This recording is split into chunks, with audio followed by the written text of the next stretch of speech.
മലയാള സിനിമയിലെ നിരവധി ചിത്രങ്ങളിൽ നായികയായിട്ടുള്ള നടിയാണ് കനിഹ. ഭാഗ്യദേവത എന്ന ചിത്രത്തിലൂടെയാണ് താരം കൂടുതലായും ശ്രദ്ധ നേടിയത്. ഈ ചിത്രത്തിലെ ഡെയ്സി എന്ന കഥാപാത്രം താരത്തിന് വലിയൊരു സ്വീകാര്യത തന്നെയാണ് നൽകിയത്. ഈ ചിത്രത്തിന് ശേഷം കേരളവർമ്മ, പഴശ്ശിരാജ അടക്കമുള്ള നിരവധി ചിത്രങ്ങളുടെ ഭാഗമായി മാറി. മലയാളത്തിലും തമിഴിലും അന്യഭാഷകളിലുമൊക്കെ തന്റേതായ സാന്നിധ്യം ഉറപ്പിക്കാൻ താരത്തിന് സാധിച്ചിട്ടുമുണ്ട്. എന്നാൽ ഇപ്പോൾ കനിഹ തന്റെ ഇൻസ്റ്റഗ്രാം പേജിൽ പങ്കുവച്ച പുതിയ ചിത്രങ്ങളാണ് ഇപ്പോൾ ശ്രദ്ധ നേടിക്കൊണ്ടിരിക്കുന്നത്.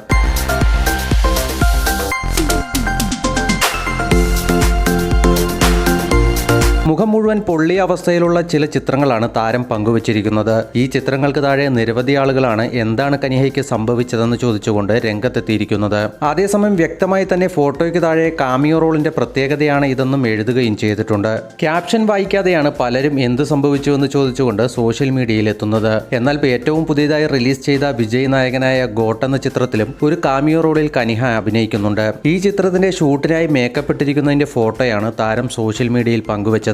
സോഷ്യൽ മീഡിയയിൽ സജീവ സാന്നിധ്യമായ നടി തന്റെ വിശേഷങ്ങളെല്ലാം തന്നെ ആരാധകരെ അറിയിക്കുന്നത് സോഷ്യൽ മീഡിയയിലൂടെയാണ്. അതുകൊണ്ട് തന്നെ താരത്തിന്റെ ഓരോ വിശേഷങ്ങളും വളരെ വേഗം വൈറലായി മാറുകയും ചെയ്യാറുണ്ട്. മോശം കമന്റുകൾ നൽകുന്നവർക്ക് കൃത്യമായ മറുപടികൾ നൽകുവാനും താരം മറക്കാറില്ലെന്നതും ശ്രദ്ധേയമാണ്.